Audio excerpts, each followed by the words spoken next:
살다가 보면 나쁜 것도 지나고 좋은 일도 지나요. 다 지나간다. 그러므로 우리는 좋아도 너무 교만할 것 없고 기뻐하는 것보다 나빠도 거기에 매일 필요가 없어요. 지나간다. 지나간다. 오늘은 못 만났지만 다음에 만날 거다. 라고 하는, 지나간다고 하는 생각을 가지면 그냥 기다릴 수밖에 없어요. 한 해의 끝은 다음 해의 시작이잖아요. 또 우리의 만약에 죽음은 천국의 시작이잖아요. 우리 묵묵히 환경을 극복해 가면 되는 거예요. 그런데 인생이 벗어날 수 없는 일이 있습니다. 그건 뭐냐 하면 사망이에요. 도저히 이것만은 벗어날 수가 없다. 그건 뭐냐 하면 죄의 결과로 오는 사망, 벗어날 수 없어요. 그런데 이것을 벗어날 수 있는 길이 있으니 바로 예수 믿는 길이에요. 할렐루야. 그래서 우리가 성탄절이 되면은 기뻐하고 감사하고 찬양하는 거죠. 왜냐하면 죄의 삭수로 사망에 잡힌 우리가 예수님으로 인하여 생명을 얻게 되고 기쁨을 얻게 되니까 얼마나 기뻐요. 예수님을 바라보면서 어떤 분이 그런 얘기를 합니다. 아들을 낳으리니 이름을 예수로 하라. 이는 그가 자기 백성을 죄에서 구원할 자임이라. 이렇게 얘기해요. 천사의 얘기잖아요. 예수님은 구주로 우리에게 오셨어요. 예수님은 하나님의 아들이에요. 그럼 하나님의 아들인데 이 하나님의 아들의 은혜를 입는 길은 요한복음 1장 12절에 보면 영접하는 자, 곧 그 이름을 믿는 자들에게는 하나님의 자녀가 되는 권세를 주셨으니 영접과 권세가 연결이 되는 거예요. 병에 물을 담아야 물통이 되잖아요. 물병이 되잖아요. 아무리 많은 물이 있다 할지라도 안 담으면 물병이 안 되는 것처럼 하나님의 사랑이 이 땅에 임했다고 할지라도 그 사랑을 받아들여야 되거든요. 그래서 영접하는 자, 그렇게 해가지고 우리가 영접했기 때문에 오늘 예배 드려요. 할렐루야. 영접했기 때문에 오늘 찬송하고 영접했기 때문에 기도하는 거예요. 하나님의 자녀들이 누리는 권세가 바로 예배 드리는 걸로 표현되는 겁니다. 그런데 어둠의 세력들은 이 예배 드리는 것을 막으려고 그러죠. 왜냐하면 예배 드리면 하나님과의 교통이 되는 거예요. 그러면 자꾸 럭경을 덧입게 되어 있습니다. 그리고 믿음이 성장하면 어떤 일이 일어나느냐 하면 이제 자녀의 권세가 점점 강해지는 거예요. 마가복음 16장 17절에 보니까 믿는 자들에게는 이런 표적이 따르리니 곧 그들이 내 이름으로 귀신을 쫓아내며 새 방언을 말하며 뱀을 집어 올리며 무슨 독을 맞을지라도 해를 받지 아니하며 병든 사람에게 손을 얹은즉 나으리라 하시더라. 할렐루야. 이런 권세가 따라오는 거예요. 예수님의 이름으로 귀신이 쫓겨나가고 예수 믿는 사람은 무슨 소리를 들어도 그 소리가 그 사람을 지배하지 않습니다. 여러분 무슨 독을 마실지라도 하는 말은 육체만 얘기를 하는 건 아니에요. 무슨 독한 말을 들을지라도 그게 가슴에 남지 않아요. 무슨 독한 사상이 들어온다 할지라도 믿음의 사람들에게는 그 사상이 그를 지배하지 못하는 거예요. 육체와 마음과 정신에 그런 거예요. 어떤 독한 악한 환경이 된다 할지라도 그 사람은 그게 지배받지 않아요. 바울 사도처럼 감옥에 들어가 있다 할지라도 그는 거기에서 기도하고 찬송했지 않습니까? 귀신을 쫓아내고 병든 사람에게 손을 얹은 적 나으리라. 상대의 병을 치료하고 상대의 고민을 해결해주고 상대의 아픔을 치료해 줄 수 있는 능력이 누구에게? 믿는 사람에게 있는 거예요. 할렐루야. 그런 거예요. 육체의 병뿐만 아니라 영혼의 병까지, 마음의 병까지, 정신의 병까지 치료할 수 있는 권세가 있는 거예요. 우리보다 먼저 믿는 예수님의 제자들 보면 제자들을 통하여 나타났잖아요. 병만 치료받았나요? 죽은 사람들 살아나는 역사가 있었잖아요. 바울 사도도 그런 권세를 가지고 많은 사람을 전도를 했어요. 그러다가 보니까 전도를 원치 않는 어둠의 세력들로 인하여 많은 고난을 받았지만 그것도 견뎠지 않습니까? 그래서 우리는 한 해의 마지막 주간을 보내면서 다시 한번 한 해를 돌아보고 회개하고 새해를 맞는 축복을 받게 되기를 주님의 이름으로 축원합니다. 그리고 오늘 성경에 보니까 로마서 8장 18절에 생각건대 현재의 고난은 장차 우리에게 나타날 영광과 비교할 수 없도다. 그러죠. 오늘 여러분 사회에서 좁은 공간에서 예배드리는 여러분은 자녀들에게 엄청난 신앙 교육을 시키고 있습니다. 이런 환경 속에서도 우리는 교회까지 와서 차에서 예배드린다. 그러면 아이들이 예배의 소중함을 알고 교회의 소중함을 알고 몸으로 느끼게 하는 거거든요. 그리고 또 한 가지 멀리 집에서 예배드리는 것도 그래 교회 갈 수 없는 형편이 되면 집에서라도 영상으로라도 예배드린다는 거 얼마나 소중한지 모릅니다. 여러분 이 고난을 영광으로 바꾸는 지혜가 있게 되기를 주님의 이름으로 축원합니다. 그러면서 오늘 로마서 8장 21절에 보면 이런 말이 있어요. 그 바라는 것은 피조물도 썩어짐의 종로로 한 데서 해방되어 그래. 하나님의 자녀들의 영광의 자유에 이루는 것이더라. 여기에 보니까 썩어짐의 종로로 돼서 해방되어 그래. 썩어짐의 종로로서 해방되어. 여러분 근력의 종로로 타는 것도 나중에 썩어지는 거예요. 큰 항공모함이 바다에 떠 있지만 화려하게 보이지만 언젠가는 가라앉습니다. 언젠가는 그 장소를 떠나게 돼 있어요. 천년 만년 가지 않아요. 여론의 종로로 타고 물질의 종로로 타고 명예의 종로로 타고 여러 가지 다 종로로 해봐야 다 그는 세상에서 허무한 거예요. 인생은 풀과 같고 그의 영광은 풀의 꽃과 같은 건데 육신적으로 사는 모든 건 다 허무한 거고 썩어짐의 인생의 종로로 타는 것, 믿는 사람이 종로로 타는 것에서 해방되라고 얘기를 하죠.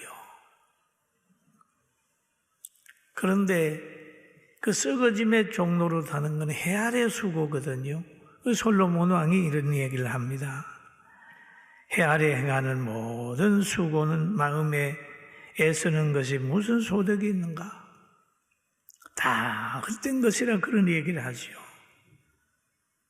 여러분, 우리는 이 헛된 세상 살아가면서도 행복하게 100년, 120년 오래 사세요. 그러나 여기에서 끝나지 말고 영원한 영광까지, 하나님의 나라까지, 영혼이 누리는 그 천국까지 연결되는 삶이 있기를 주의 이름으로 축원합니다.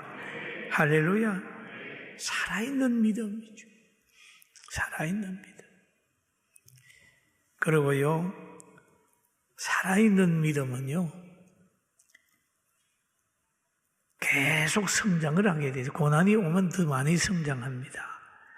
죽은 나무는 장마가 지면 그냥 썩어버려요. 그냥 빨리 썩더라고요. 그리고 로마서 8장 30절에 보니까 또 미리 정하신 이들을 또한 부르시고 부르신 그들을 또한 의롭게 하시고 의롭다 하신 그들을 영화롭게 하셨다라고 얘기를 하고 있습니다. 하나님의 손에 붙들려 있는 사람들의 특징은 하나님은 연차적으로 늘 성장시키시고 모든 것이 합력하여 선을 이루시는 분이 하나님이신데요. 하나님이 주는 환경은 몹쓸 환경이 없습니다. 믿음으로 극복하면 다 승리하는 환경이에요. 사드락과 메삭과 아벳노고가 불못불에 들어가는 환경인데 믿음으로 극복했더니 하나님이 그들을 붙들고 있는 것을 모든 사람에게 보여주는 환경이 된 거예요. 북이스라엘의 왕이었던 아합이 이제 결혼을 했어요. 시돈 사람 앱바알의 딸 이세벨을 아내로 맞아들였어요. 그랬더니 이세벨이 그만 자기가 믿는 그 신앙을 가지고 왔어요. 사마리아에 건축한 바알의 신전 안에서 바알을 위하여 제단을 쌓고 아세라 상을 만들고 그는 이전에 이스라엘의 모든 왕보다 심히 그 이스라엘 하나님 여호와를 노하게 했어요. 그 부인의 영향을 받은 거예요. 우상의 지배를 받게 됐어요. 그러니까 나라가 잘 되면 잘 될수록 계속해서 바알만 잘 되는 거예요. 바알만 잘 되는. 그때에 하나님이 그 나라에 흉년을 보냅니다. 3년 6개월. 얼마나 고통스러워요. 백성 자체도 그냥 바알이 하나님인 줄로 하도 홍보를 해봤으니까 백성들도 하나님 믿는 백성이 완전히 우상으로 치우쳐 버렸어요. 너무 흉년이 되니까 헷갈리는 거예요. 그래서 엘리야가 제안을 했습니다. 하늘에서 불을 내리는 신이 진짜 신인데 우리가 바알이 진짜 신인지 하나님이 진짜 신인지 우리 한번 해보자 해가지고 바알 제사장 450명 하고 엘리야하고 갈멜산에 올라가서 기도하잖아요. 백성들은 그걸 보고 있습니다. 그런데 우상 섬기는 바알 신 섬기는 사람들도 자기 신이 불을 내릴 줄로 안다는 거예요. 속고 사는 거예요. 우리가 신앙생활 하든지 뭘 하든지 속고 사는 거죠.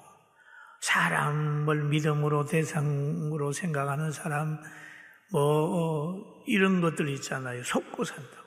자기에게 속고 사람에게 속고 신앙에게 속고 우상에게 속고 그런 거죠.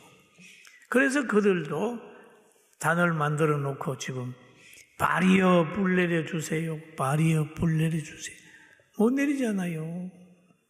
그러다가 나중에 그들이 실패했어요. 막 뛰면서 몸을 상해가면서 바알이여 바알이여 했는데 헛고생했어요. 그럴 때 엘리야가 하나님을 향하여 기도합니다. 하나님의 살아계심을 나타내 주세요. 여호와여 응답해 주세요. 백성에게 주 여호와는 하나님이신 것과 주는 그들의 마음을 돌이키심을 알게 해주세요. 지금 백성들이 하나님을 잊어버리고 있습니다. 아브라함의 후손인데 하나님을 잊어버리고 있습니다. 백성들에게 주 여호와는 하나님이신 것을 보여주세요. 저들의 마음을 좀 돌려주세요. 그렇게 간절히 기도를 했더니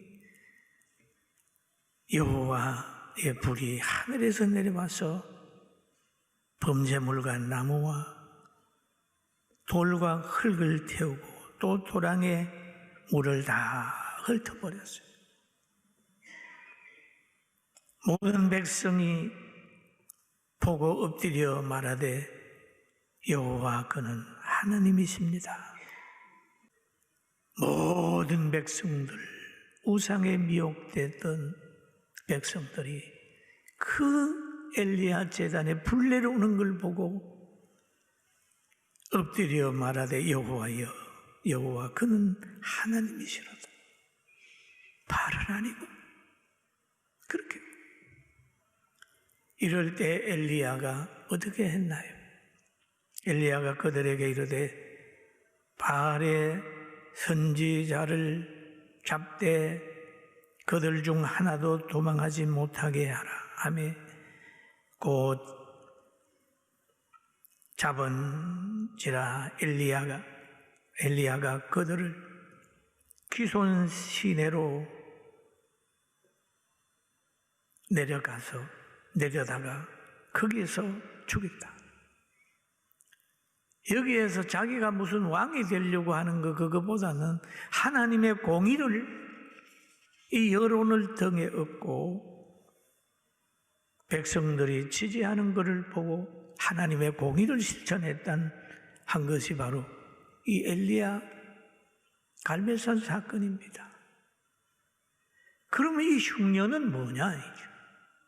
이 흉년을 주신 것은 바로 이스라엘 백성이 하나님께 돌아오게 하고 바알의 제단을 무너뜨리게 하기 위하여 하나님이 주신 환경이다, 이렇게 보는 거죠. 우리는 어떻습니까? 우리에게 가난이 왔습니까? 우리에게 어떤 여러 가지 환경이 왔습니까? 하나님의 뜻이 어디에 있는지 살펴보고 우리 백성과 우리 성도들이 하나님께 온전히 돌아오는 역사가 있기를 주의 이름으로 축원합니다.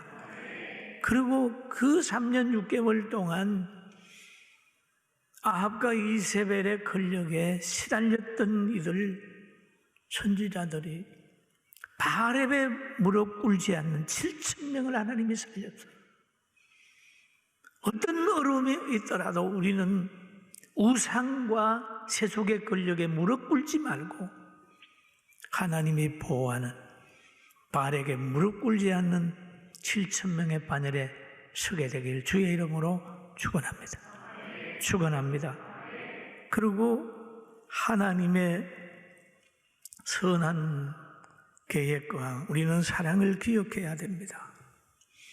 오늘 성경에 보니까 신자를 하나님이 부르셨어요. 부르신 그들을 또한 믿음으로 의롭다 하시고 연단하시고 정금 같은 믿음을 갖게 해주시고 여러 가지 연단 속에서 신앙을 늘 키워주는 겁니다. 그리고 하나님께서 주는 여러 가지 환경은 감당 못할 것이 하나도 없어요. 절대 낙심할 필요 없습니다. 그냥 회개만 하면 돼요. 말씀으로 돌아와가지고 회개만 하면 돼요. 바울은 고린도 교회에다가 이런 말을 합니다. 사람이 감당할 시험 밖에는 너희에게 당할 것이 없나니 오직 하나님은 미보사 너희가 감당하지 못할 시험 당함을 허락하지 아니하시고 시험 당할 즈음에 또한 피할 길을 내사 너희로 능히 감당하게 하시느니라. 아멘. 감당할 수 있어요. 여러분은 감당할 수 있어요. 다 감당할 수 있어요. 감당할 수 있어요. 한 해를 보내면서 다시 한번 하나님이 회개하라고 명하는 거 가만히 한번 생각해보고 회개할 걸 찾아내서 회개하고 새로운 해를 맞게 되길 주의 이름으로 축원합니다. 우리나라의 10대 유수를 여러분 한번 보세요. 우리나라 10대 유수를 보면 파괴적이고 자살하고 죽고 이런 것만 쫙 건설적인 게 보인다요. 왜 그렇습니까? 길을 잃어버렸어요. 길을 잃어버렸어요. 길을 잃어버리면 안 돼요. 이제는 우리는 빛 대신 하나님께 속하고 길을 찾아가야 돼요. 한 가지 예를 들어보세요. 여러분, 도적이 가정에 들어왔을 때, 들어오면 지혜로운 가정은요, 문단속합니다. 도적이 못 들어오게. 두 번째로는 도적을 잡습니다. 그리고 가족들에게 안심을 줍니다. 내가 도적 잡을 테니까 편안하게 지내. 그래야 돼요. 여러분, 코로나 도적이 오는 거잖아요. 왔으면 문산속해야 되죠. 나라 보호해야 되잖아요. 어디서 들어오는 길목을 막아야 되잖아요. 들어왔으면 그 코로나를 잡기 위해서 약을 개발하고 그냥 거기에서 그걸 잡으려고 해야 되잖아요. 네? 그걸 잡으려고. 예산도 거기에 많이 해가지고 코로나 잡으려고 노력해야 되잖아요. 코로나 예산도 안 세워놓고 사람만 잡는 거예요. 모이지 마. 뭐해? 예배도 10,000명 들어가는 교회도 20명, 1,000명 들어가는 교회도 20명. 이런 환경을 볼 때 왜 그런지 압니까? 악해서 그런 것보다 길을 잃어버렸어요. 길을 잃어버렸으니 막 가는 거죠. 그럼 우리는 이제는 사랑하는 마음으로 기도해야 돼요. 주여, 길을 찾게 해주세요. 우리 스스로가 길을 찾게 해주세요. 우리는 빨리 백신이 개발돼가지고 국민들이 편안하게 하는 거기에 중점을 둬야 되지. 거리두기하고 예배하고 이거는 저 어두운 사람이 하는 거예요. 위축되지 마세요. 그리고 희망을 가지세요. 할렐루야. 아멘. 우리는 지금 이런 환경을 보면서 그럽니다. 우리는 차별받고 있다. 과연 예배를 단속하는 건지 코로나를 단속하는 건지 모릅니다. 어떤 사람들은 다 생활하면서 일주일에 한 번 예배 드리는 거 10,000명 들어가고 몇천 명 들어가는데 20명 앉아서 예배 드리라고 얘기하는 게 이게 차별받는 거 아닙니까? 이 차별받는 여기에서 분노보다는 왜 하나님이 이 환경을 줬나? 우리가 회개하고 다시 한번 신앙을 가다듬어서 발에게 무릎 꿇지 않는 시대적인 능력 있는 사람으로 발돋움하는 우리 모두가 되기를 주의 이름으로 축원합니다. 아멘. 그러나 역시 하나님이 우리에게 회개하라고 하는 건 줄 알고 저도 회개하고 여러분도 회개하고 대한민국 교회도 우리 모두도 마지막 주일에 우리 회개해서 나라를, 가정을, 사회를 새롭게 만드는데 빛과 소금의 역할을 감당하기를 주의 이름으로 축원합니다.